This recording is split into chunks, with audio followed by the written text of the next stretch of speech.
میرے عزیزوں اور میرے بھائیوں، میرے اللہ کی جو رحمت ہے وہ تو بہانے تلاش کرتی ہے کہ کوئی بندہ کسی وقت مجھے یاد کرے تو اللہ کی رحمت کہتی ہے کہ اس کو میں اپنے دامن میں سمیٹ لیتی ہوں تاکہ وہ بندہ گناہوں میں لت پت نہ ہو بلکہ اللہ کی جوار رحمت میں وہ آ جائے۔ تو جب اللہ کی رحمت میں ایک بندہ گھر جاتا ہے تو اللہ تعالیٰ اسے گناہوں سے محفوظ فرماتا ہے۔ میرے اللہ کی رحمت بہانے تلاش کرتی ہے کہ کب کوئی بندہ اللہ سے معافی مانگے اور اللہ اسے معاف فرمائے۔ آئیے حضرت ذنون مصری رحمت اللہ تعالیٰ علیہ اللہ کے بڑے پیارے ولی ہیں، بڑے پیارے بندے ہیں، مقرب بندے ہیں جنہوں نے اللہ کا قرب حاصل کیا، ان میں ان کا نام شمار ہوتا ہے۔ تو آپ بیٹھے ہوئے تھے تو چار آدمی چار پائی جنازے والی اٹھا کر لے کر جا رہے ہیں، چار پائی اٹھائی ہوئی ہے اور لے کر جا رہے ہیں۔ آپ دیکھتے ہیں تو کہتے ہیں میں تعجب میں پڑ گیا، یار اس کا اور کوئی والی وارث نہیں ہے، اس کا عزیز و اقارب نہیں ہے، اس کا کوئی رشتہ دار نہیں ہے۔ کہتے ہیں میں پریشان ہوا، پھر میں نے بھی ان کے ساتھ چلنا شروع کر دیا کہ اب میں یہ اجر و ثواب ضرور لوں گا۔ میں پانچواں ان کا رفیق بن گیا، ان کے ساتھ چل دیا۔ تو جب میں گیا قبرستان پہنچے، جنازہ گاہ میں پہنچے، تو میں نے کہا کہ بھائی اس میت کا کیا معاملہ ہے، اس کا کوئی والی وارث تو یہ آپ کا کیا لگتا ہے؟ انہوں نے کہا ہم اسے نہیں جانتے۔ اللہ اکبر، ہم اسے نہیں جانتے کہ یہ کون شخص ہے اور کیا کرتا ہے، کیا اس کے ساتھ ماجرا پیش ہے۔ تو آپ نے اس کی نماز جنازہ اس نوجوان کی بتائی۔ تو جب لحد میں اتارنے لگے تو آپ نے پھر پوچھا بھائی اسے کوئی جانتا ہے، اس کا کوئی ولی ہے، کوئی اس کا عزیز و اقارب رشتہ دار میں سے ہے؟ انہوں نے کہا ہم کچھ نہیں جانتے۔ لحد میں اتار کر مٹی ڈال دی۔ تو پھر پوچھا تو انہوں نے کہا کہ ہم تو کرائے پہ آئے تھے، ہمیں پیسے ملے، ہم اس کو ادھر لے آئے۔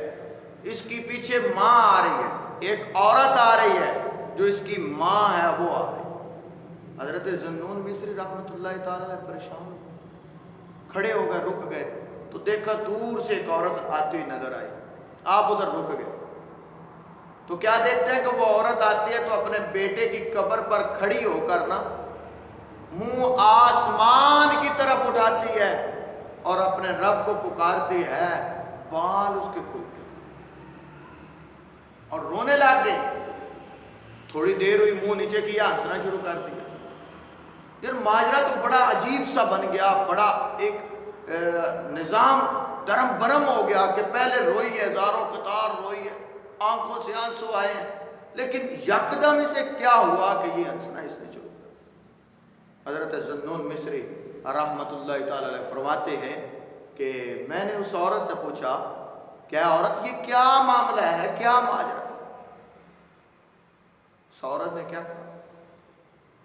آپ نے کہا کہ میں نے اس سے پوچھا کہ یہ رونے کی وجہ اور ہنسنے کی وجہ کیا ہے؟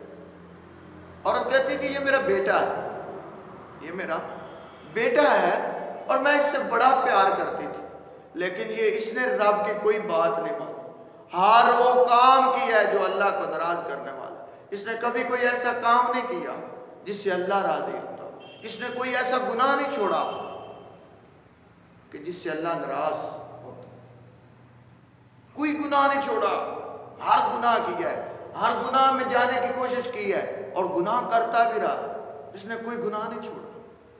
لیکن جب یہ مرنے لگا تھا تو اس نے مجھے وصیت کی تھی، اس نے مجھے وصیت کی تھی، ماں جان میں نے اپنے اللہ کو راضی کرنے والا کوئی کام نہیں کیا، میں نے اپنے رب کو راضی کرنے والا کوئی کام نہیں کیا۔ یہ ہے میرے اللہ کی خفیہ تدبیر ہے، جیسے وہ چاہتا ہے کر لیتا ہے، کیونکہ میرے اللہ کی شان یہ ہے ان اللہ علی کل شیء قدیر، وہ ہر چیز پر قادر مطلق ہے، وہ سب کچھ کر سکتا ہے، وہ خالق ہے ہمارا، وہ ہمارا رب ہے جس نے ہمیں پیدا کیا۔ تو وہ عورت کہتی ہے کہ بیٹا میرا قریب الموت